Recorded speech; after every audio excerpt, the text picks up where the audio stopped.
ദീൻ ദയാൽ ഉപാധ്യായ ഗ്രാമീൺ കൗശൽ യോജന വഴി തൊഴിൽ ലഭിച്ച 1000 പേർക്കുള്ള ഓഫർ ലെറ്റർ കൈമാറി. സംസ്ഥാനത്ത് പദ്ധതിയുടെ നോഡൽ ഏജൻസിയായ കുടുംബശ്രീയുടെ നേതൃത്വത്തിലാണ് തൊഴിൽദാന പരിപാടി നടന്നത്. മന്ത്രി എം.പി. രാജേഷ് ചടങ്ങ് ഉദ്ഘാടനം ചെയ്തു.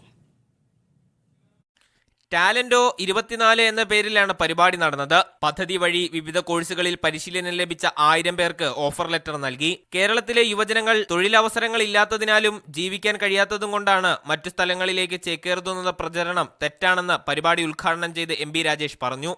കേരളത്തിൽ കഴിഞ്ഞ കുറെ കാലമായിട്ടൊരു പ്രചരണം നടക്കുകയാണ്. ഇവിടെ അവസരങ്ങൾ കിട്ടാത്തത് കൊണ്ടും ജീവിക്കാൻ പറ്റാത്തത് കൊണ്ടുമാണ് ചെറുപ്പക്കാരൊക്കെ നാടുവിട്ടു പോകുന്നത് എന്നൊരു പ്രചരണം നടക്കുകയാണ്. ആ പ്രചരണത്തിനുള്ള മറുപടി നമുക്ക് ഇതിൽ കാണാൻ പറ്റും. അവസരമില്ലാത്തത് കൊണ്ടോ ജീവിക്കാൻ പറ്റാത്തത് കൊണ്ടോ അല്ല, ലോകത്തിലെ ഏറ്റവും മികച്ച അവസരം സ്വന്തമാക്കാൻ ശേഷിയുള്ളവരാണ് മലയാളികൾ എന്നതാണ്. ടാലന്റോ കണക്ട് വെബ് പോർട്ടലിന്റെ ലോഞ്ചിങ്ങും മന്ത്രി നിർവഹിച്ചു. നൈപുണ്യ പരിശീലനവും തൊഴിലും ലഭിച്ച 200 പേരുടെ വിജയകഥകൾ ഉൾപ്പെടുത്തിയ ട്രയൽ ബ്ലേസേഴ്സ് എന്ന പുസ്തകത്തിന്റെ പ്രകാശനവും നിർവഹിച്ചു. മേയർ ആര്യ രാജേന്ദ്രൻ, തദ്ദേശ സ്വയംഭരണ വകുപ്പ് principal secretary doctor Sharmila Mary Joseph തുടങ്ങിയവർ പങ്കെടുത്തു. മീഡിയ 1 തിരുവനന്തപുരം.